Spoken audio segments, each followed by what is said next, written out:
Olá, seja muito bem-vindo ou bem-vinda ao podcast do Violino Didático. Eu sou o Jean de Oliveira e no episódio de hoje eu tenho o prazer inenarrável de receber um maestro que faz piruetas com a orquestra. Rodrigo Hipólito, tudo bem com a vossa pessoa? Tudo bem?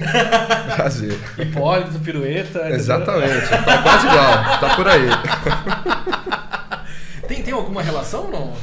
Olha, não. Só se for aí de 20º grau, eu no esporte adoro futebol. Agora as piruetas, sem chance.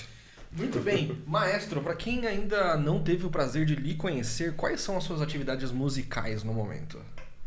Bom, no momento eu tô com o Instituto, né? O Instituto Hipólito, que surgiu de um coral, né?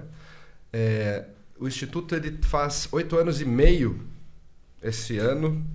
Longevo. É um bom tempo, é um bom tempo. Pois é. Apesar dele ser novo, ele surgiu faz um tempo. Por quê? Porque eu criei um coro para estudo, estudo mais mesmo de regência. Ou seja, não só o gestual, mas pessoas, né, que é o mais difícil, esse tipo de gestão são as pessoas. Mas o maestro tem que saber lidar com pessoas? Acho que quase nada, né? Imagina. Super. Eu achei que era um monte de sociopata que de vez em quando subia no pódio. Faz aí, você, toca sozinho, deixa eu ouvir. Aqui, ó, batuta aqui, pá! Igual o Luli, assim, bate com bastão, né?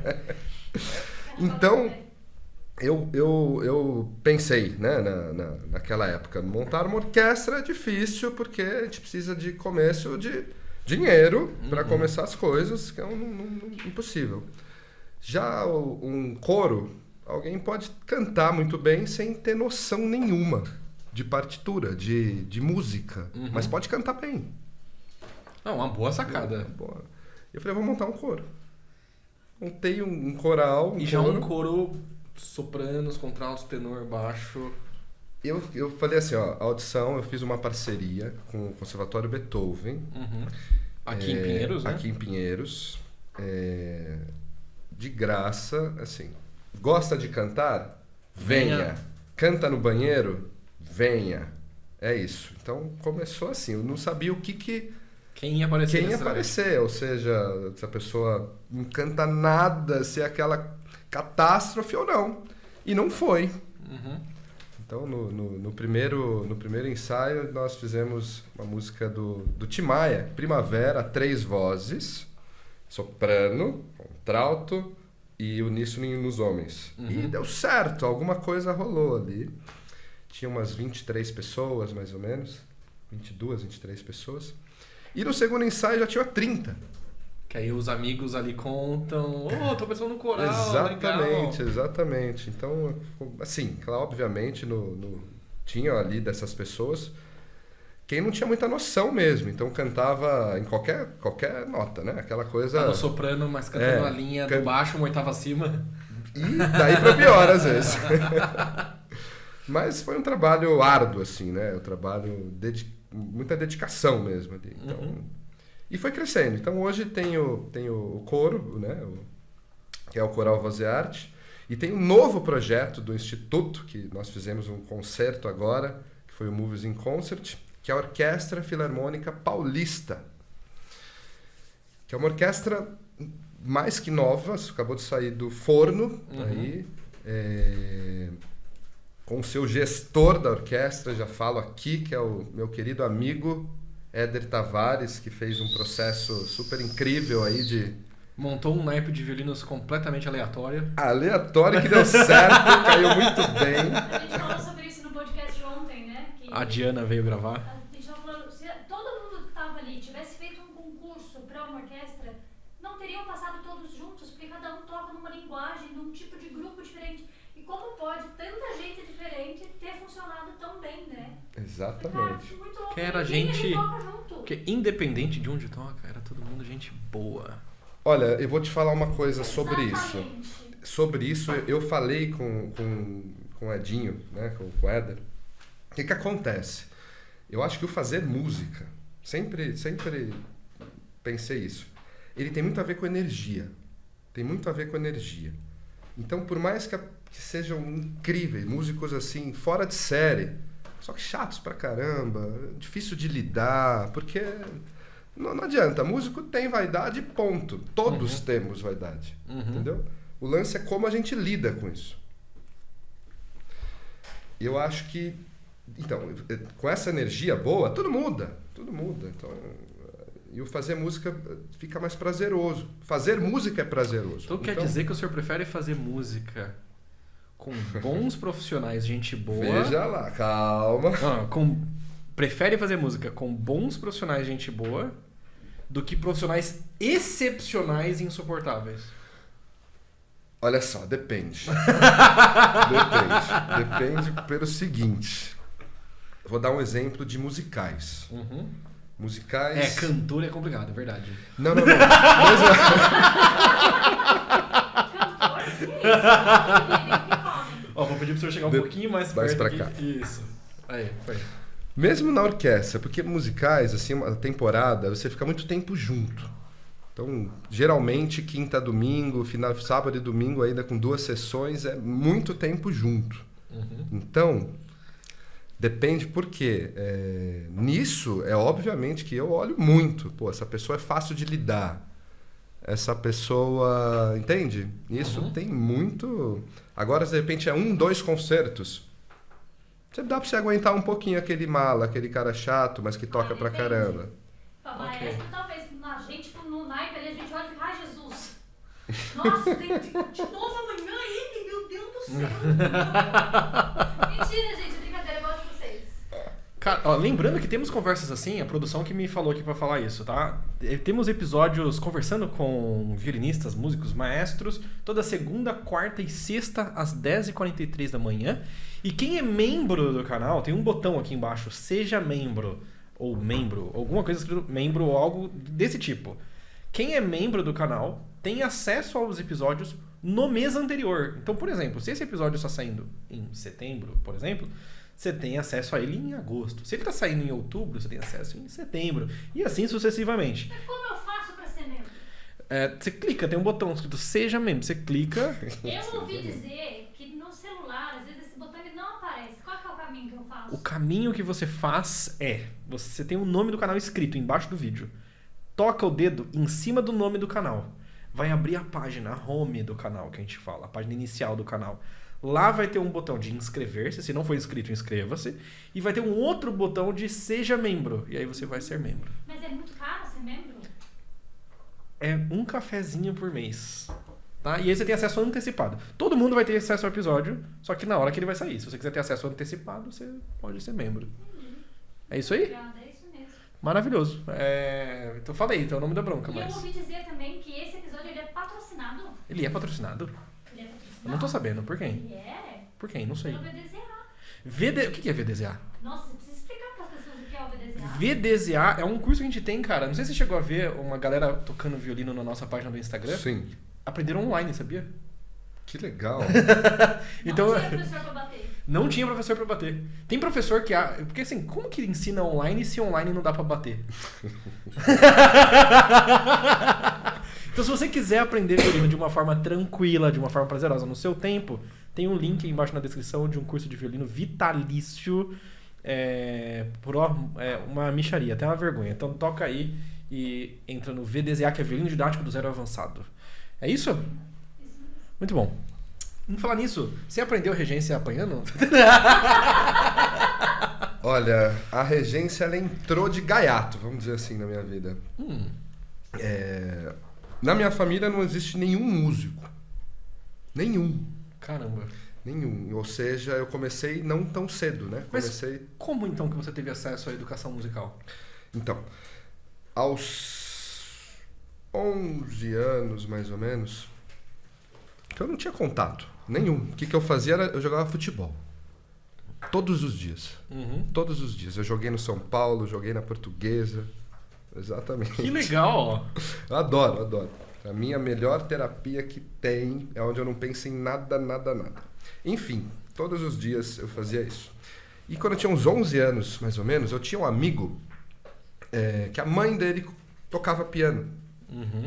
Então eu ia na casa dele brincar. Eu via ela tocando e eu ficava louco. Eu falava, nossa, que legal isso. Então, ele não dava muita bola, mas eu olhava e ficava encantado. E mais ou menos aos 12 anos eu falei pra minha mãe que eu queria tocar piano. Ela falou, piano, meu filho? Tá bom. E ela me colocou. Então, 12 para 13 anos, numa escola que ficava na Vila Madalena, de um querido professor chamado Carlos Fernandes, que é um apaixonado por música, assim, apaixonado. Então, eu comecei a fazer piano. Então, eu nem tinha piano, né? Eu fiquei, no começo, uns 2, 3 primeiros anos, eu não tinha. Então, eu fazia aula lá e ia. E a seu momento de prática era durante a aula? Durante a aula. Então, depois, eu lembro que a mãe me deu um tecladinho desse tamanho, de 4 oitavas. Eram 4 no mar, 3, 4 oitavas, quase de brinquedo. Então, eu ficava lá, estudando. E o professor sempre falava, dê um piano para esse menino, dê um piano. É que é um brinquedo caro, né? É um brinquedo caro. não tão simples de...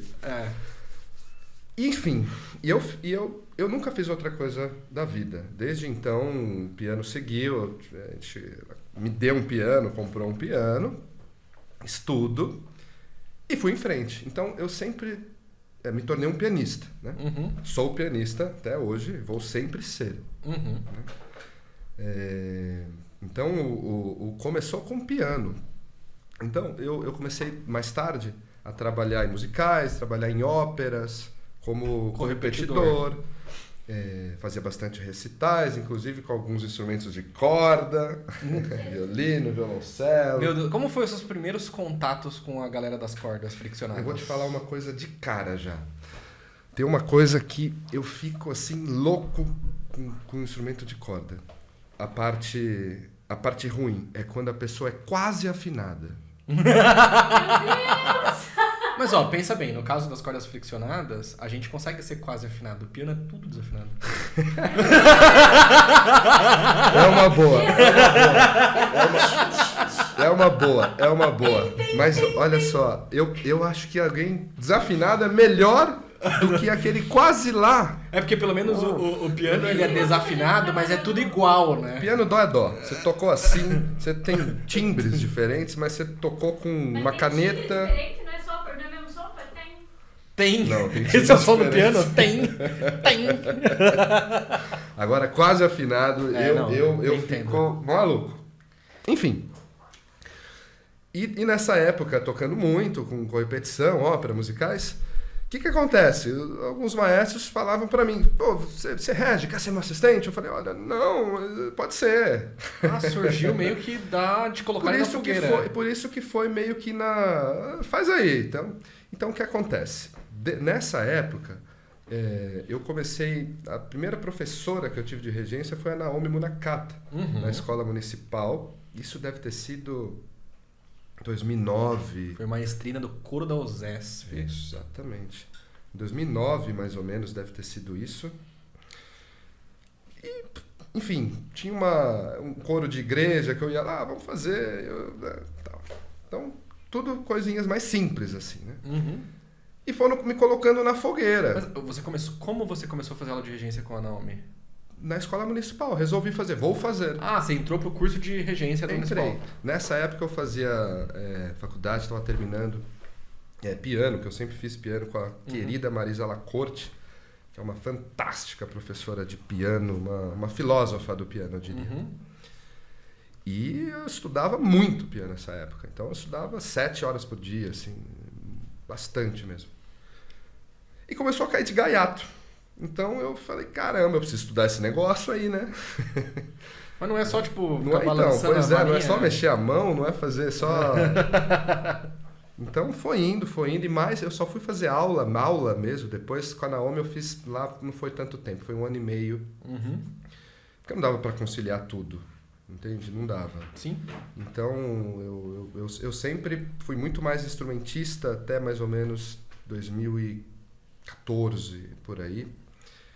E eu comecei a fazer aula com o Tibiriçá, que é um maestro mais que maravilhoso, tecnicamente incrível, musicalmente nem se fala. E foi muito bom, né? Porque ele mostrou muitas coisas tecnicamente do que fazer, de como se comportar. Isso fazendo aula com ele aqui em São Paulo mesmo? Aqui em São Paulo. Ok. Tá aqui em São Paulo. E o fazendo, né? Uhum. E o fazendo, porque me colocava. Então, às vezes eu tava lá com uma repetição numa ópera ou num musical. Hoje não vou conseguir ir. Você pode tocar para mim? Eu falei, posso. Então, uma coisa que foi também muito na prática. E é isso. E o que aconteceu para ter essa virada de estava sendo mais pianista do que regente para agora estou mais regente do que pianista? Os trabalhos foram surgindo mais como maestro, de uns anos para cá. De projetos, de cachês, de projetos fixos ou não. Muito mais como maestro. Mas é algo que eu mantenho, o piano, por exemplo, porque o instrumentista, o violinista, o cellista, o flautista, o pianista, é um atleta. Sim. É um atleta. Se não estudar, não adianta. Pode até saber o que né, para eu dar uma pirueta. Eu preciso fazer... Eu sei como dar uma pirueta, mas meu corpo vai... Se o meu corpo vai responder a outras coisas. Tem que estar treinado, tem que estar recentemente treinado para conseguir executar aquela parada. Completamente. E assim, é horrível, né? Você sentar, pegar seu instrumento e falar, e aí que eu vou tocar? Não tô conseguindo. Eu sei porque eu estou passando por isso nesse exato momento. Eu tenho distonia focal na mão direita. Então, quando eu pegava para tocar um tempo... Eu fiquei pelo menos uns 2 anos de um hiato sem aparecer tocando. Mais, na verdade, uns 3 anos sem aparecer tocando, porque a distonia focal, basicamente, o que ela faz é quando você vai fazer uma tarefa específica, o seu membro, o seu músculo treme e não deixa você fazer aquela tarefa específica. Então, no meu caso, é um dos movimentos do arco.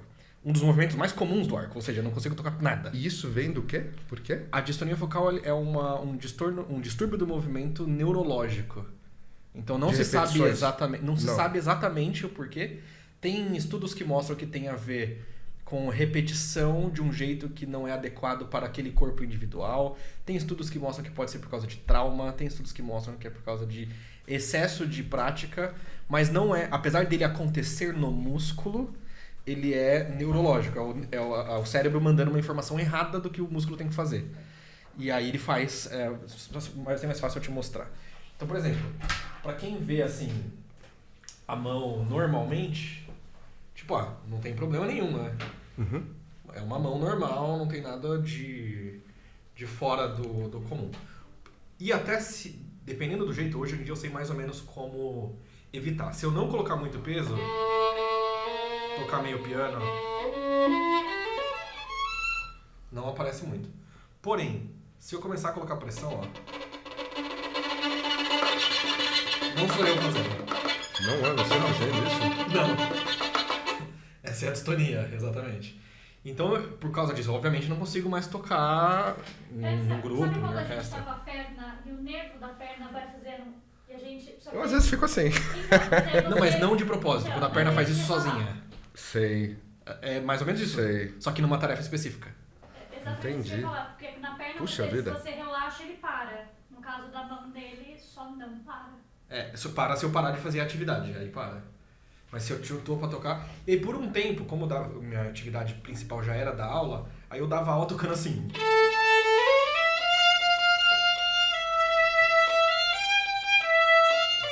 Mas aí eu cansei de ficar tentando tocar, até porque ficar tocando assim por muito tempo, imagina, essa posição é muito mais tensa do que com certeza. assim, né? E aí eu falei, quer saber? Eu vou começar a aprender violino do outro lado, que aí eu não vou ter o mesmo problema. E como é isso? Eu que pergunto agora. Não, e aí, porque exatamente dá um o que você bug tá na falando, cabeça, porque né? assim, mas é o que você tava falando antes, que se você não tá praticando, você até sabe como fazer, mas o seu corpo não responde. Exatamente. É exatamente a minha sensação. Eu sei exatamente o que eu tenho que fazer aqui. Mas, obviamente, vai ir pelo menos mais uns 3, 4 anos até eu arranhar o nível que eu toquei do outro lado. Porque a minha mão não vai, entendeu? Do jeito como eu quero, na precisão que eu espero. Então, é um processo. Antes de você chegar todo dia, vou levar a nossa adolescente lá na escola, chego em casa, escalas, 1 hora de escalas, todos os dias. Pra ir soltando pouco a pouco, pouco a pouco. E quando ele fala todos os dias, não é tipo amanhã, não, é Todo todos dia. os dias. Eu acho que um exemplo é engraçado disso, por exemplo, se a gente escova o dente. E eu tô acostumado a escovar o dente com a mão direita. Com a mão esquerda, vamos fazer até assim. É mais desconfortável. Exato, desconfortável. Mas é isso. Se... eu sei o que eu tenho que fazer. Ah, então é só fazer. Não é só fazer. Porque aí você tem que ensinar o corpo a fazer. Não. E aí você tem que ir Não é refinando. simples. Exatamente. Mas então, começaram a vir muitos convites. Mas como que as pessoas começaram a te convidar mais? Como que elas ficaram sabendo que você estava regendo? Isso é mundo pequeno de música e fazendo as coisas. Não sei exatamente como. Acho que fazendo mesmo. Fazendo as coisas. Uhum. Porque faz pouco tempo que eu acho que o novo mundo virtual também, né? Porque eu sempre fui meu idade das cavernas um pouco sobre isso.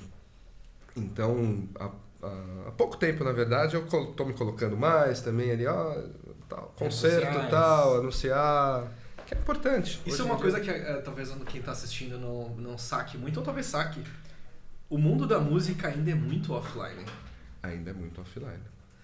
Isso é uma coisa... No Brasil, a maioria dos músicos está nas redes sociais. Ou grande parte dos músicos estão nas redes sociais.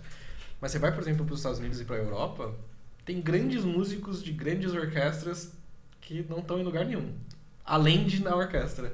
E só, né? Exato. Não é Maestro, visto mais em nada. Exato. Não tem nada. Mas o que você faz? Não, eu sou maestro da orquestra tal.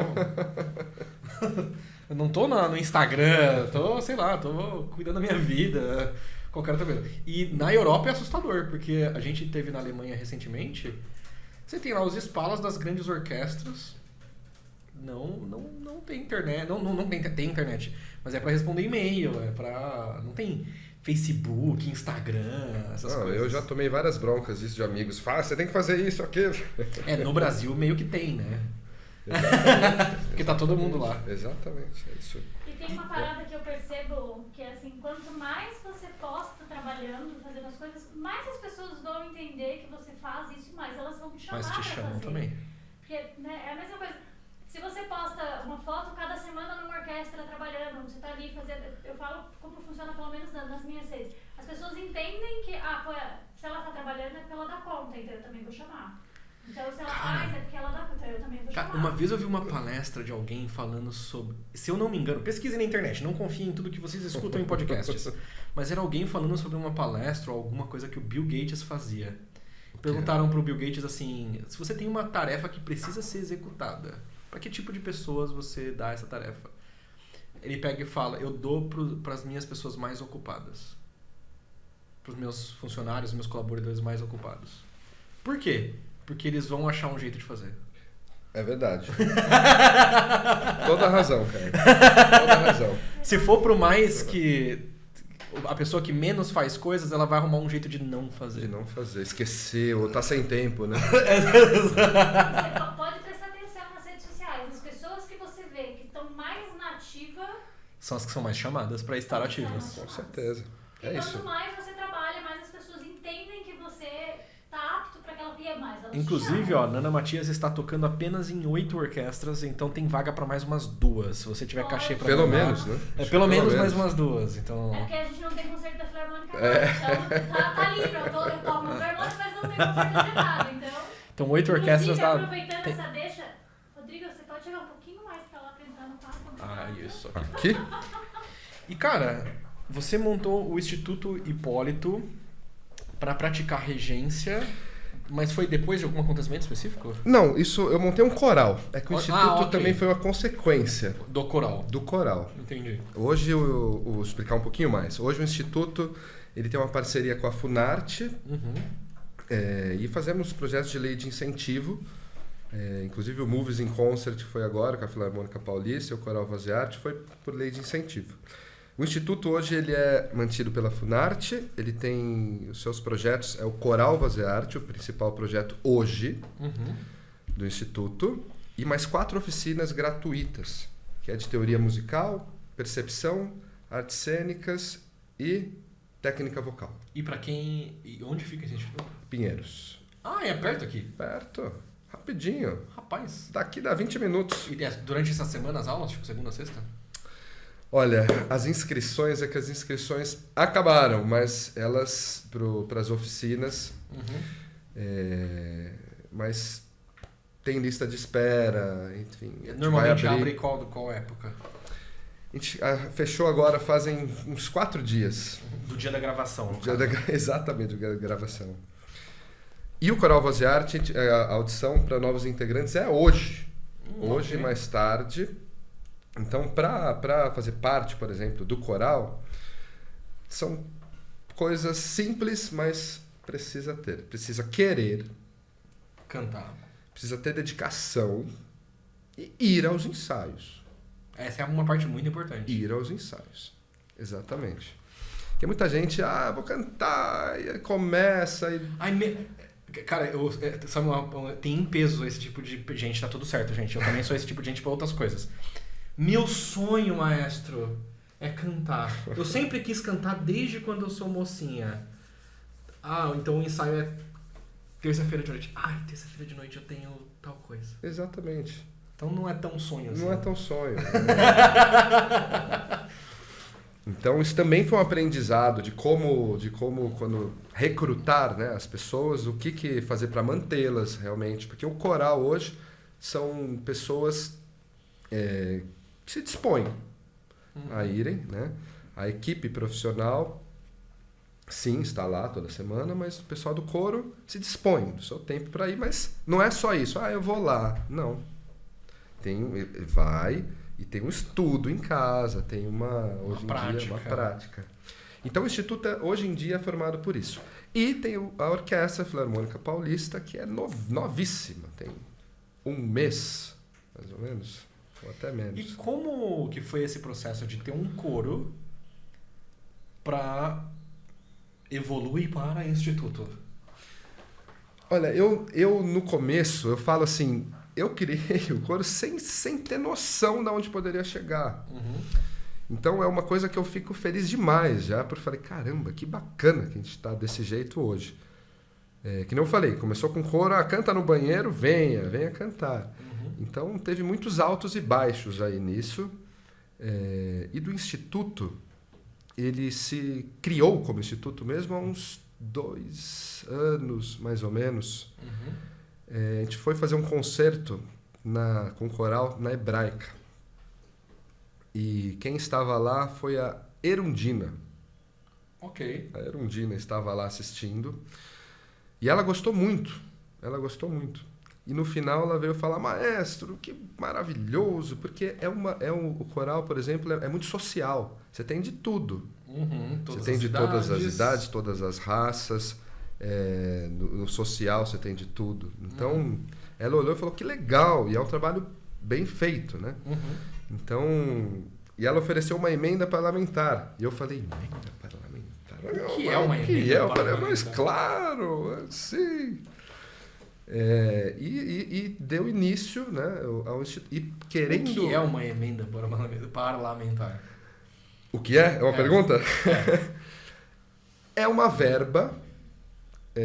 Todo parlamentar tem uma verba que ele pode destinar a alguns projetos que ele acredita. Então ela destinou uma parte da verba dela ao instituto. E por sorte, eu tinha um CNPJ de uma fundação. Eu tinha uma outra empresa chamada Ipo Entretenimento, que existe hoje em dia, normal. E esse CNPJ eu tinha comprado. Meu contador ele falou assim, eu queria comprar um CNPJ de uma fundação. Ele falou, acho que pode ser bom para você. Eu falei, tá bom. Mas você pode comprar CNPJ de uma fundação que já existe? Aí você muda o KNAI. Não, você compra um CNPJ que já existe e muda para pra fundação. É isso aí. Muda o KNAI, aí ela pode ter entendeu? Não, mas eu mais ou menos entendi. Porque basicamente, para você ter acesso a uma emenda ou um edital, o CNPJ precisa já ter uma certa idade. Isso, 2 anos no mínimo. Exato. Se você vai abrir um CNPJ com essa finalidade, você não vai ficar por 2 anos, você não vai conseguir fazer nada. Não. Então aí a galera compra CNPJs que já existem, muda o KNAI. É isso. Cara, olha só. É isso aí. Brasileirices Isso vale se isso não vale o seu joinha, isso aqui é quase uma aula. Já abre já dá o seu joinha. É isso aí. E como você sabia que tava tudo certo com esse CNPJ? Não, então, eu tinha aí pro Você tá entretenimento. colocando uns bagulho na cabeça dele que eu tô vendo daqui. Eu nunca nem pensei nessa possibilidade. Eu não tinha pensado também. Ele vai me dar depois, quando ele for embora. Olha ali. Olha, eu não tinha muita noção. Eu tinha uma empresa limitada, que é aí pro entretenimento, e meu contador falou, Não, olha... limitada, não fala isso. Ela tinha todo o potencial. Boa. Tô brincando. E ele perguntou, olha, eu tô com um cliente aqui que ele tem um CNPJ que é uma fundação, um instituto, eu nem lembro do que era, mas não tinha nada a ver com cultura. Né? E ele falou, eu acho que é interessante para você, de repente, para o futuro, você ter, ele tá vendendo o CNPJ. E eu comprei. Comprei CNPJ e ficou parado. Então, e depois de um ano surgiu isso. Eu falei, caramba, batata, ó. Pá! Ainda bem. Foi isso. Que maravilhoso. E você já sabia escrever projeto? Então, isso é uma coisa interessante também, porque eu tenho uma visão assim do músico que ele é bom, não que deve talvez, mas eu acho que é bom, só tem a somar se ele tiver uma cabeça empreendedora, né? Também.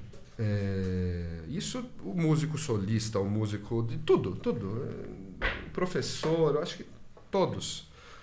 Projetos, eu sempre fui contratado em projetos. Tem a Lei Rouanet, que captaram sei lá eu quantos milhões. Mas eu E você vai vir para fazer isso, você não Pronto. tinha a ver necessariamente com a produção. E trabalho com isso também. Faço isso também. Vai ter o musical tal, vamos fazer isso, ok. Normal. Né? Você tem que saber o seu lugar em cada trabalho. Mas eu comecei a me interessar mais na pandemia mesmo, no auge da pandemia. Em 2020... Por necessidade ou por tempo livre? Olha, quando estourou a pandemia, eu não fiz nada. Nada. Eu ganhei R$0. Zero. Fazia nada. Né? Então eu tomei um susto. Mas você tinha uma grana guardada? Tinha. Ok. Tive uma filha linda, a Manu. E o que acontece? Nessa época eu comprei um apartamento, ou seja, eu fiquei zerado nessa época mesmo. E eu fiquei bem preocupado mesmo. Não tinha nada, não tinha fazer nada. E eu comecei a ver, falei, como são esses projetos? Né? O que é exatamente o edital? Como a Lei Rouanet funciona, o PROAC, o PROMAC, o que tem? E como é? Então, fui um pouco mais a fundo. Né? Hoje em dia eu sei bastante coisa sobre esses projetos, mas eu ainda contrato uma empresa que inscreve e escreve para mim esses projetos, mas eu sei bastante o que pode, o que não pode, qual o caminho, né? Porque para quem quer escrever projetos de incentivo, não é difícil. Não é difícil. E nem se aprovado é difícil. A parte difícil é conseguir a verba, dependendo do jeito que você vai fazer. O difícil é captar. Captar é difícil. Porque o pessoal às vezes vê assim, nossa, o projeto conseguiu milhões. Não, ele não conseguiu ainda. Ele só está autorizado a bater na porta de pessoas. Exatamente. E por um acaso, você poderia me ajudar com parte dessa... Mas você sabe que hoje eu não acho mais impossível. Assim, então eu tenho um projeto de tanto. É difícil? Muito. Mas não é impossível. Né? Porque tudo se parte de uma ideia e de você trabalhar nela. E uma vez que você tem as pessoas... Uma vez que você é o proponente do projeto... Imagino eu, porque eu nunca fiz nenhum projeto desse tipo. Só trabalhei no projeto, mas não eu fiz o projeto, né? Imagino eu que você como proponente nos primeiros projetos são muito difíceis. E a partir do momento que você está em um número X, você já fez, sei lá, 5 projetos anteriores, todas as portas que te falaram sim nos que deram certo estão muito mais abertas agora porque já sabem que você faz o negócio. Muito mais. É isso. É exatamente isso. Claro que alguns mudam o caminho, mas é por aí. E eu acho que quando você também se põe como proponente, é seu, a tua energia que você coloca é muito diferente. Muito. Então você vai atrás, que se dane que você tomou 20 nãos. Vai pro vai para outro, vai para outro, vai para outro. É isso. Isso é importante, até porque, dependendo do projeto, você não precisa de 20 sims, você precisa de um. Precisa de um. Então, assim, nossa, mas eu tive que falar com 99. Pô, o centésimo disse sim, você tá com o seu projeto pago. Exatamente. Então não precisa de todos os sims. E eu acho que é muito legal também para o músico, também como contratado, saber O que como aconteceu? o que acontece exatamente com esses projetos, para não tomar chabu nas coisas, sabe? Uhum. Eu acho que é por aí. E no seu... Bom, o primeiro que você conseguiu já teve uma emenda parlamentar, então veio direto. A emenda foi mais nova. O primeiro que eu fiz, o primeiro de todos, foi em 2020 para 2021, naquele auge, né? Uhum. Onde eu falei, bom, é isso que eu vou primeiro. Qual era o projeto? O projeto chamava-se No Mundo Encantado. Eram canções da Disney para coro, orquestra e solistas. E aí começa a gravar vídeo, cada um na sua casa, juntar... Ou já... Não, a gente apresentou isso em 2021. Porque assim, até você escreveu o projeto, inscreveu... Ser aprovado, captar, ensaiar, fazer os concertos, conseguir tudo. É um tempo longo. Acho que foi no final de 2021, se eu não me engano. Ok. Que a gente apresentou primeiro. E foi muito difícil captar? Foi. Quais foram as suas estratégias? Ser obstinado. Mas você já sabia a porta de quem você ia bater? Não. Ou como bater nas portas? Não. Meu Deus. Olha, eu acho que pessoas conectam pessoas. Uhum. É isso. Então, se você fala do seu projeto para o próprio coral, por exemplo, o próprio coral Voz e Artes, lá a gente tem aproximadamente 60, 65 pessoas hoje. Uhum. Dessas 60 pessoas, 65, elas falam para a tia. E a tia fala pro chefe dela na empresa. E aí vai. E vai. E vão conectando. As coisas vão ser... Sabe? E uma curiosidade que me surgiu. Nos seus primeiros projetos, as empresas que ajudaram... Ajudaram não é bem a palavra, mas no final das contas é ajudar. Mas as empresas que contribuíram para o projeto, elas já estavam acostumadas a contribuir com o projeto? Boa pergunta. Ou é a primeira vez que elas estavam contribuindo com o projeto? Eu não vou citar nomes. Claro. Mas a primeira empresa... Eu vou te contar a história como foi a primeira empresa que apoiou. Eu sou muito conectado com Deus, independente de religião, com Deus. Então eu jogo minhas energias, ponho as coisas, o que eu acredito e vamos em frente. No coral surgiu uma pessoa que ficou 2 meses. 2 meses. E eu falei sobre esse projeto, estava falando que a gente tinha colocado em lei e seria muito legal nós fazermos, incrível, enfim. E ele me escreveu, falou, olha, eu sou contador de uma empresa tal. Não tenho ideia como funciona. Nossa, calma. Aulas. Já vamos dar um pause aqui. Vocês que querem escrever projeto, vocês estão indo direto na empresa que vocês nem sabem se pode ajudar. Eu tenho certeza que vocês têm amigos contadores. Aulas. Tem empresa que vai recolher o imposto trimestral, semestral, anual. É isso então aí. é importante você saber isso também. Contador vê os números. Exatamente. Ok, aí você tem um amigo... Essa pessoa tinha um amigo contador, trabalhava com contabilidade. Ele foi cantar no coral, um cara X que eu não conhecia. Né? Foi a audição, entrou. Eu comentei no coro, ele me escreveu no outro dia que não sabia como funcionava, eles nunca tinham feito, que era da empresa X, que eles nunca tinham apoiado nada, mas se eu tinha algum projeto, então realmente, se estava inscrito em lei, eu falei, tá sim, e eu não sabia muita coisa. E ele falou, você quer conversar? Eu falei, agora. E no outro dia eu fui tomar um café. Então nem eu sabia muita coisa, como era esse processo, nem ele. A empresa também nunca tinha feito nada. Era a primeira vez que eles Primeira estavam vez. fazendo. E rolou. Devagarzinho, então, vamos fazer. Deu certo. Falei, uau. Então foi uma abertura da porteira aí, da porteira. E isso é uma coisa que assim, eu também não entendo muito. A Nana entende muito mais do que eu, porque ela já trabalhou com produção de projeto, mas eu não faço a menor ideia.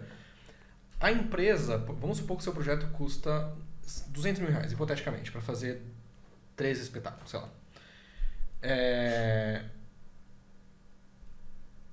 Essa empresa faz um Pix pra conta do maestro? Cara, é um processo chato. Uhum. Chato. Por exemplo, na Lei Rouanet, você tem que captar 20%. Se seu projeto é de 1 milhão, Você tem que captar 200 mil. você tem que captar 200 mil. Senão, você não pode usar esse dinheiro. Na verdade, assim, quando o seu projeto é aprovado, ele entra na plataforma, para você captar todo o valor, primeiro você tem que captar esses 10%. 20%. Daí o sistema entende que você tem alguém e que você vai conseguir captar todo o restante. Por que isso? Porque senão tem gente que capta metade do projeto, o projeto não anda, então por isso eles colocaram dessa forma agora. Então você tem que captar essa parte. Eu acho justo. Para que você, porque mostra que você está apto a continuar captando. Então, para o seu projeto sair, você já tem que começar com Mas aí, ó, eu fico tentando fazer a matemática e eu não entendo, sou um completo ignorante nesse assunto. Beleza, vamos supor que o projeto custa 1 milhão, você tem que captar 20%, que é 200 mil. A empresa, para ela conseguir, uma empresa sozinha, para ela conseguir aportar 200 mil... Tem que pagar muito de imposto. Tem que ter, se ela paga 1% se é 1% do imposto que vai para esse tipo de projeto, 200 mil é 1% de quanto? Nem sei, de 20 milhões. 20 milhões de imposto. É muito dinheiro, tem que pagar. Por isso que geralmente esses projetos são várias empresas, entendeu? Você pega um pouquinho aqui, um pouquinho aqui, um pouquinho ali. Agora, você quer uma dica master para quem está ouvindo? Se você que está ouvindo vai captar, você quer captar de empresas, você não sabe por onde começar. O portal da transparência mostra quais as empresas perto de você que já fazem esse tipo de ação. Quais as empresas que já fazem esse tipo de ação. Imagino que quem já faz é mais fácil de fazer de novo. Só tem que convencer que o seu projeto é legal. Então assim, macete 1, para quem que vai captar. Entra no portal, olha as empresas que já fazem ali perto de você. Porque se elas já fazem, né, porque mostra os valores, é sinal que ela tem aporte para isso. Então, o primeiro passo é esse. Então, você já sabe que aquela empresa já manda e é mais fácil para ela. E aí, para um projeto, por exemplo, como manter um instituto, não precisa falar exatamente quanto que custa, não é essa minha maior interesse. Meu maior interesse é, para manter a estrutura, quantas empresas mais ou menos precisam ajudar? Então, hoje em dia, o instituto é mantido só pela Funarte, ok. Pela Funarte. Mas no caso do concerto, por exemplo, dos concertos, do musical. Geralmente são várias. O Movies in Concert que fizemos agora com a Filarmônica Paulista e o Voz e Arte foi por uma empresa. Só que a gente fez o limite. Porque essa foi o limite. Porque, enfim, a verba estava baixa. Mas fizemos acontecer. Também tem isso. Você se adapta. Porque, assim, o pessoal às vezes fica... Eu não sei qual foi o valor, mas eu vou dar só um exemplo aqui. Porque quem não é das artes, quando vê os valores de campanha de incentivo para concertos e espetáculos, acha, nossa, que valor absurdo, né? É muito dinheiro, não sei o quê. E de fato é muito dinheiro. Ninguém tá falando que é pouco dinheiro, é muito dinheiro. Mas, por exemplo, 200 mil, que é um valor baixo para sustentar, por exemplo, 3, 4 concertos. Você vai falar, nossa, 200 mil é um valor baixo. Pensa assim, 75 músicos no palco. É tanta coisa. 75 músicos no palco. Cada um ganhando, sei lá, R$1.500, R$1.600 para ensaiar, às vezes, o mês inteiro para fazer 3, 4 espetáculos. Então, um mês inteiro de trabalho para ganhar R$1.500. É um pouco mais que o salário mínimo. Não, e sem contar que às vezes muita gente não pensa que som é caro. Iluminação. Aluguel do teatro, se tiver aluguel. Se tiver... Olha, teatros nem tem mais pauta quase em São Paulo aqui, olha. Tem que construir mais teatros em São Paulo. Né? Então, assim... A empresa que vai fazer o som, se for praça, se for parque... É puxado. Caro. Então, assim, é caro. É muito caro. As pessoas não fazem a menor ideia quanto custa. Não. É muita coisa envolvida. Mas, sem pensar na parte de produção, só pega o valor e divide pela quantidade de pessoas envolvidas. E eu só falei de músicos, né? Sim, 75. exatamente. Porque assim, você tem 75 músicos, tem pelo menos umas 20 pessoas fazendo outras coisas atrás das cortinas pra acontecer. Então, assim, é caro. E por isso que precisa de lei de incentivo. Precisa. Porque senão você vai manter o concerto que você vai assistir na praça como? Exatamente. Ou no teatro como? Eu acho que é uma boa dica aí pra todos os músicos, todos os violinistas, todos os músicos em geral, exatamente. Vai atrás, sim, vai atrás, veja como funciona, o que a gente tem de incentivo, o que é lei federal, o que é estadual, o que é municipal, como fazer isso.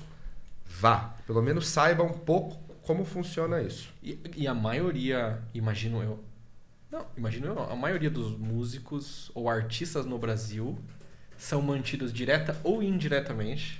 Exatamente. Por leis de incentivo. Por leis de incentivo. Ah, não, mas eu toco na OSESP. Então, deixa eu te contar um negócio. Você tem ali trocentas empresas e pessoas físicas que estão doando para o negócio acontecer. E o próprio governo, inclusive. Exatamente. Então... É isso. Cara, maravilhoso. E quando que clicou para você que você queria trabalhar com música? Quando que clicou? Eu não sei se teve um dia exato, olha, teve esse... Eu nunca fiz outra coisa. Que eu me considero que comecei tarde, de 12 para 13 anos. Muito tarde. Nossa, mais um pouco era pé na cova. Pé na cova! Meu Deus. Eu queria ter começado com 2 anos. Nossa, o pior é que hoje em dia tem aula de música para gestante, para bebê que nem nasceu ainda. Nem nasceu, eu já vi isso. Eu acho legal. Eu acho maravilhoso. Que é uma forma... Acho maravilhoso. Eu quero ver como vai ficar o mercado de trabalho daqui a uns anos. Quando você começou? Quando eu tinha 2 meses de gestação. Quando eu não estava nesse mundo, estava, mas não estava. Exatamente. Olha, eu acho que foi. Sabe? Eu acho que foi. Assim, eu nunca pensei em trabalhar com outra coisa. Eu só pensei em expandir dentro da música. Mas como que foi, por exemplo, a primeira vez que você ganhou dinheiro fazendo música? Olha, acho que eu devia ter 17 anos que eu ganhei dinheiro. Eu comecei a dar aula. Olha, tem uma curiosidade Mas muito... alguém chegou, Rodrigo, cara, tem uma... Não, é uma curiosidade muito louca essa. Minha primeira aluna... E assim, antes, eu sempre toquei violão. E minha primeira aluna foi de violão. Ok. Então foi o meu primeiro dinheiro. E também como virador de página. Para pianistas. Cara, eu vou contar essa história para pianista. Eu fui virar Existe essa galera que vira página de pianista, que normalmente são outros pianistas. Exatamente. Inclusive na Alemanha nós tocamos com uma viradora de página profissional. Já virou página para Marta Argerich. Não. E uma super pianista. Pianista maravilhosa e ela é profissionalmente viradora de página. Não, parece que a maior fonte de renda dela é virar página, mas pra galera grandona. Olha, eu vou te falar que assim... viradora de página da Europa. Cara, é muito louco isso. E é uma pressão. Cara, você abre o Instagram dela, só os top pianistas do mundo. E ela virando página pros caras.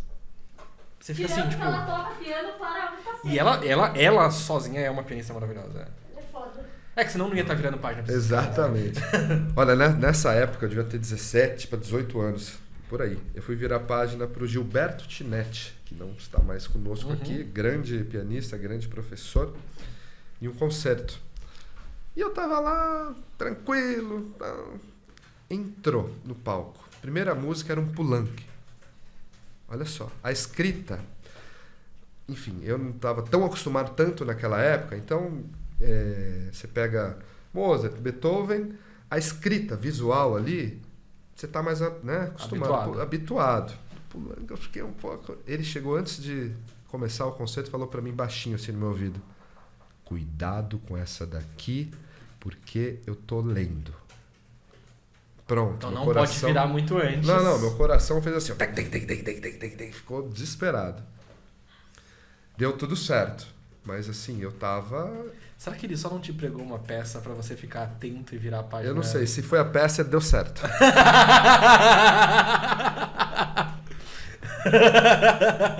Verdade, cara. Às vezes ele tava só fazendo uma piada com a sua cara. Não, mas... Ou podia ser real também. Era escrita diferente, mas eu acho que ele quis fazer a piada e também falar: queridão, cuidado. Era uma coisa assim. E aí você tava lendo como se estivesse tocando, assim. Eu tava com medo, né? Quando for virar a página, sentir que é uma só, pra não virar duas ou cair alguma coisa. Tem uma história, eu vou contar. Com um violinista, que eu não cito nomes. É aquele que a gente comentou antes. Que é o seguinte, deve ter sido 2012, mais ou menos, no Museu da Casa Brasileira. Era um recital, piano e violino. Eu sempre fui muito ligado, sempre assim, sempre depois de 2010 para cá, em música brasileira. Eu adoro música brasileira, sou maluco. Minha formação inteira é clássica, erudita, vamos dizer assim. Mas o popular eu acho maravilhoso. E esse sim eu aprendi na prática. Eu me enfiava em gigs, vamos dizer assim. Vai ter um jazz lá, você pode? Posso. Vai ter um choro, vai ter um samba. Posso tocar. Ia lá, era uma negação. Samba, mas... É isso, cara. Só que eu ia aprendendo. Não, então a outra já estava melhor e tal, esse tipo de coisa. Enfim, fui fazer um recital com ele. A gente estava fazendo o Canto Cisne Negro, Vila Lobos, tranquila, uma melodia fácil. Né? E as partituras dele caíram todas. Caíram. E ele, eu sabia que tinha um lado no... Olha só, era no improviso. No improviso. Que é difícil nos violinistas. É bem difícil, é bem raro. Difícil, é raro. Hoje em dia é mais comum, mas era bem raro. Acho comum, mas ainda tem... Eu conheço comum no sentido de que você sabe um ou outro. Exatamente. Não que todo violinista sabe improvisar, não sabe. Exatamente. E ele caiu, ficou assim, uma coisa, né? E o piano tem aqueles arpejos, só eu fiquei meio... Continuei, mas quase parando. Eu falei, e agora, né? E ele começou. É assim, a gente ficou uns 10 minutos. Eu segui. Não foi tão legal, eu lembro que não foi uma coisa tão boa, não. Mas é uma curiosidade muito legal, assim. Ele não tá nem aí. E as pessoas aplaudiram muito. Isso foi inesperado, Foi inesperado. E aí, pra quem não conhece a peça, vai pensar... Nossa, a parte caiu e ele continuou, ele sabe de cor. Sabe de cor. Nossa, tem ele. Muito engraçado. É tipo você continuar depois de estourar uma corda, né?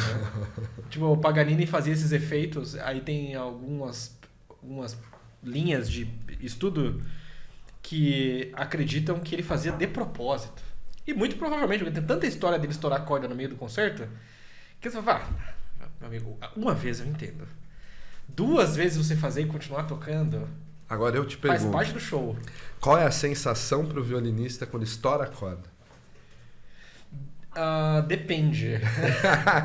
Depende. Se você tá, tipo, tocando numa orquestra no meio do naipe, é só... Ups, você sai, troca. Estourou. Troca e volta. Se é numa orquestra. Se é numa situação de casamento, por exemplo, já aconteceu comigo, de casamento. E são coisas muito simples, normalmente tá tocando casamento. É também e aí você acha onde tá e continua tocando. Nas cordas mais graves. Se for uma corda mais aguda, né? Se for uma do meio, fudeu.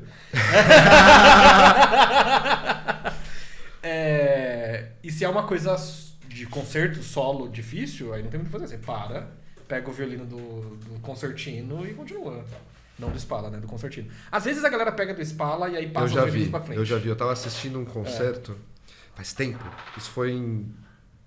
eu lembro, eu gosto de datas. 2009, no Festival de Poços de Caldas. Eu tava. Você tava? Festival de Poços de Caldas. Bem, Talvez eu estava lá. em 2009 também. Eu estava lá. Ok. Nesse festival eu ganhei... Em 2009 eu tenho certeza que eu estava. Nesse festival eu ganhei uma bolsa de estudos lá, para mestrado em Mississippi. E você foi para Mississippi? Não. Olha que legal. Tá, mas e o que aconteceu lá que você viu de violinista? Foi? Talvez. 2009. E a orquestra do festival, não lembro o solista, um solista incrível, concerto de Katia Turian. Provavelmente o Drago, Alejandro Drago. Provavelmente. E estourou a corda dele. E ele puxou, assim, acho que foi do Spala, se eu não me engano foi do Spala, mas não é que é o mais rápido, né? Mas tá ele tomou. Foi assim, ó, tocando esse touro, fez assim, ó. Pau! Continuou. Eu fiquei assim, ó. É o famoso eu fui, eu tava. Se é uma coisa rápida, não tem como você pensar muito e pegar do concertino. Não teve, até o nível, o concertino, o Spala, não lembro o que foi exatamente que ele pegou, ele tomou um susto. Toma, é seu. Seu.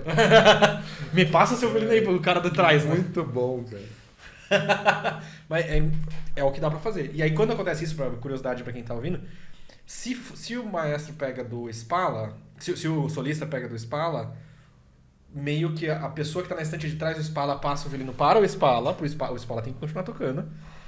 E aí essa pessoa tenta sair discretamente por dentro da orquestra, não por fora, por dentro da orquestra pra pegar um outro violino, se tiver um violino reserva. Se for uma grande orquestra, tem a sala dos violinos, aí você vai lá e pegar um violino. Mas nem sempre tem a sala dos violinos. Nem sempre. Muito bem. Por que você não foi pro Mississippi, cara? Olha, eu acho que eu era muito novo também. Eu simplesmente falei, não, acho que não. Meio esquisito. Não me arrependo. Te inscreveram na prova ou você se inscreveu na prova? O inglês, pra mim, sempre foi uma eu digo coisa... lá do festival. Não, eu nem sabia que tinha essa prova. Eu nem sabia. Acho que foram 3 bolsas no festival na época. Mas era 4 bolsas. Eles davam essa bolsa em 2009 de olhar? É. Ah, ok. Eu nem sabia que ia ter isso. Ah, ok. E teve. Eu falei, uau, tá bom. Obrigado. E aí você escolheu não ir por... Olha, o inglês, pra mim, hoje eu falo inglês. E eu preciso resolver isso na minha vida. I can know. I can know. Eu preciso resolver isso. Mais do que na hora. E eu lembro lá, você tinha que fazer o TOEFL também. Foi uma das coisas que eu falei, não sei se vai rolar. E eu acabei falando, não, tudo bem, não vou. Olha, não sei o que teria acontecido, se teria mudado o quê, mas tudo certo. Não é uma coisa que eu falo, nossa, eu deveria naquela época ter ido, me arrependo. Não. Mas era uma coisa que você queria ter feito? Na época me deu uma coceira, né? Eu falei, uau, eu vou ficar lá, fazer mestrado lá, que legal. Ao mesmo tempo eu falei, não sei. A sua graduação aqui de piano foi onde? Então, eu entrei em composição na FAAN. Ok. Na FAAN, composição, e fazia piano com a Marisa Lacorte. Né? Inclusive, vou falar um pouco dela, que ela é uma pessoa incrível. Independente se você faça engenharia, se você faça composição, tá estudando com ela, vai tocar piano. Vai tocar piano. Que maravilhoso. Então, eu fiz uns 3 anos, mais ou menos, de composição, e eu acabei como bacharel em piano, na época. Ok. Entende? Eu mudei o curso. No meio, mas No já meio. tinha feito as mesmas matérias, então... Matérias. Aliás, composição é uma coisa que eu... Olha, se for falar real... Mas os arranjos do musical é você que faz, certo? É, sou eu. São bons arranjos. Ah, eu gosto. Foi o que eu... Em orquestras aqui, algumas orquestras já estrearam músicas minhas. Foram a Filarmônica de Minas Gerais. Filarmônica de Minas Gerais. Bravíssimo. No Festival Tinta Fresca. Faz tempo, acho também, 2013, não me engano, 12. Santo André, Sinfônica de Santo André e a Experimental de Repertório. Que estava experimentando o seu repertório. Tava. E foi uma experimentação muito louca. Também não falo nomes, o maestro, na época, ele falou pra mim, eu gostaria que você fizesse uma abertura concertante, olha só, vamos ver se alguém conhece isso. Abertura concertante para Boomwhackers. Boomwhackers? O que é Boomwhackers? E orquestra. O que é isso? Eu não faço a menor ideia do que é isso. Pode explicar. Eu fui aqui pra... Boomwhackers? Não faço a menor ideia. Eu nunca escutei essa palavra na minha Nossa, vida. quem trabalha com musicalização, isso aí é um... É assim, a primeira coisa que eu fiz foi... Google. O que é? Boomwhackers. Aí eu vi tubos coloridos, assim. Tubos. Cano. Tipo cano. Não fala Mas assim, cano. eu vou falar cano, são tubos de PVC.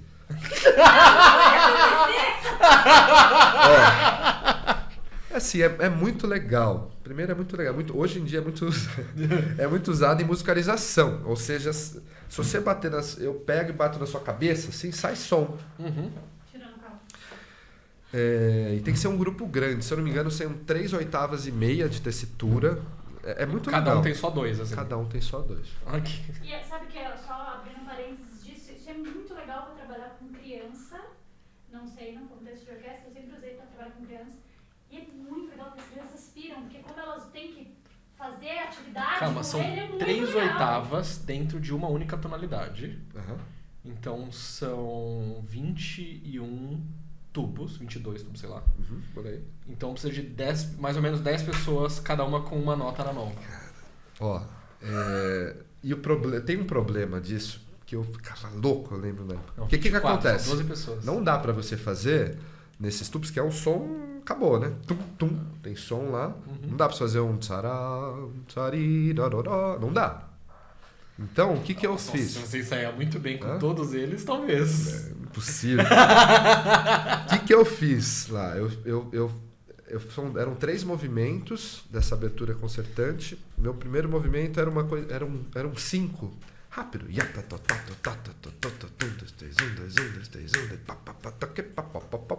Coisas. O terceiro eu fiz um frevo, eu lembro. O segundo era uma canção de Linar, só que tudo estacatinho. O problema, olha, foram 18 pessoas, foi experimental de repertório, mas 18 pessoas de um grupo. 18. Okay.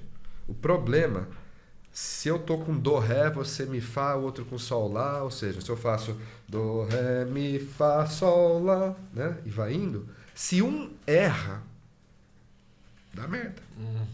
Entendeu? Do, ré, mi, sol, lá, entendeu? Esse é um grande problema. Porque é muito legal, assim, as pessoas... E como todas as orquestras do Brasil, quando tá tocando repertório novo, eles tiveram muito ensaio para juntar. Então aí deve ter sido tranquilo. A gente...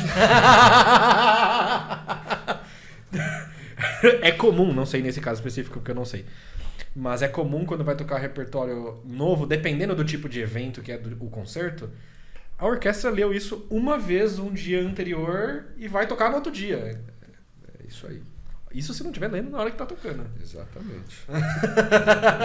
Acho que foram 2 ensaios. Ok. Menos pior. Na época, menos pior. Caramba. Mas foi muito legal, foi uma curiosidade, foi divertido, assim, porque na hora que eu li Boom Hackers, eu falei, que é isso, pelo amor de Deus?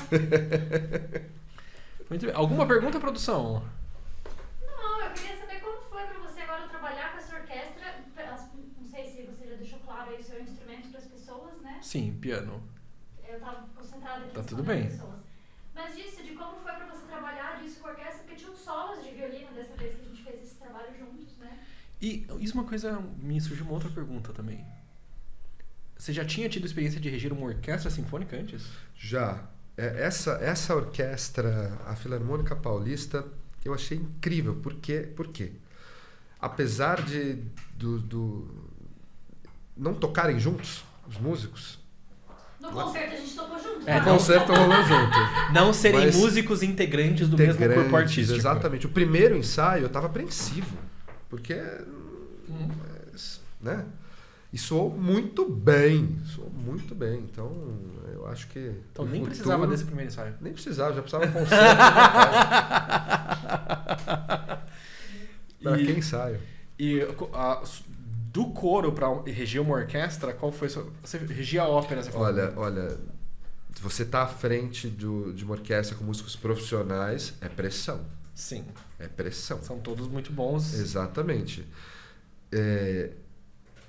Eu acredito que se você, o maestro, não está muito bem preparado, te engolem. E acho bom engolir, porque se você está na frente, ali, regendo uma orquestra boa, profissional, o mínimo que você tem que fazer é estar preparado, é o mínimo. Tá preparado. Ou pelo menos passar uma vibe de estar preparado. Ou pelo menos fingir bem.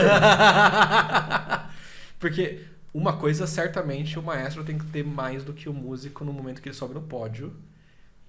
Ele precisa estar muito certo do que ele quer fazer. Pode até ser uma bosta. Mas ele tem que estar muito certo do que ele quer fazer com a orquestra. Certo, cara. É a liderança. Então, se acontece alguma coisa ruim durante o concerto, qualquer coisa do tipo, você tem que fazer alguma coisa. Né? Então, assumir aquilo e vamos em frente. Né? Musicais, óperas, por exemplo, por exemplo, eu já passei por situações regendo musical, entrada de cenário, por exemplo, deu chabu. Não entrou direito, então você tem que improvisar lá, fica nesse compasso, tal, volta, tal. Entendeu? Ou cantores que às vezes atropelam. Que tem o seu tempo próprio. Alguns que atropelam. Você tem que dar seu jeitinho ali. Esse que eu acho que é o maior lance do maestro. E eu vou te falar uma coisa. Uma das melhores aulas, das melhores dicas que eu já tive na vida de regência foi: relaxa. Relaxa. Ouve o que está acontecendo. Ouve. Vai... né? Por exemplo, a orquestra. Eu já ouvi uma coisa fantástica. É como um cavalo. Se você puxa demais as rédeas, não anda. Fica uma coisa... Né? Se você deixa solto demais, dispara. Uhum. Então você tem que estar lá dosando. Né? Uma orquestra grande, por exemplo, não adianta você fazer um tempo, ninguém está indo comigo. Vai, relaxa. Vai dosando. A sua função não é controlar, é gerenciar. É isso. É conduzir, conductor. Conduzir. Né? Essa é a palavra. Maravilhoso. Cara, a pergunta mais importante desse podcast. Vamos. Como você ficou sabendo da existência do violino didático e qual foi a sua primeira impressão sobre? Olha, como eu fiquei sabendo, foi com a Nana. Como sempre. Mais um episódio da série Nana Didática. No primeiro ensaio da Filarmônica Paulista, tomando um café no intervalo, ela comentou sobre. Eu falei, que legal. E fui pesquisar mais. Achei incrível. Aliás, o trabalho, parabéns aí. É muito legal. Muito bem. E se pudesse indicar uma pessoa que você acha que seria interessante para ter um bate-papo musical no podcast, quem você acha que seria legal? O Éder Tavares. Maravilhoso. Ok. Maravilha. Éder Tavares, nossa produção vai entrar Éder em contato. Tavares. O Edinho é a produção dele. Então, Edinho, nossa produção vai entrar em contato. E como as pessoas te acham nas redes sociais? Hipólito_Rodrigo. Vou soletrar aqui. HYPPOLITO_Rodrigo. Então, Hipólito_Rodrigo. É igual ao Diogo Hipólito? Eu não sei se ele também tem Y e 2 P's, eu não lembro. Pergunta de $1 milhão agora. Estou ouvindo o podcast, quero estudar piano. Você dá aula de pianos? Dou aula de piano. Então, se a pessoa ok. quiser fazer aula de piano, de regência, ela pode entrar em contato com você. Pode entrar em contato comigo, as aulas no Instituto, fica em Pinheiros. De graça? Não. Se é no Instituto, já deve ser de graça. Se você quiser pagar por aulas de piano ou de regência... Como te achar nas redes sociais? Das redes sociais? É @ Hipólito_Rodrigo. HYPPOLITO. Aí a pessoa vai falar assim, eu não tô achando. Gente, vai lá no Instagram do Violino Didático, olha, rola o feed lá que deve ter alguma coisa com ele. Aí você vai... no instituto, como as pessoas acham o Instituto? Instituto Hipólito. Instituto Hipólito, a mesma coisa. HYPPOLITO. Também do Coral Voz e Arte. @Coral Voz e Arte. Tudo junto. Voz e Arte. Ok, maravilhoso. Isso. Cara, foi um prazer inenarrável tê-lo aqui no podcast. Se Meu você também. gostou desse episódio, clica no joinha, 5 estrelas no Spotify. Deixa nos comentários o que você achou, o que você gostou, o que você não gostou. Vai ser um prazer ler cada comentário. Um abração e até mais. Tchau.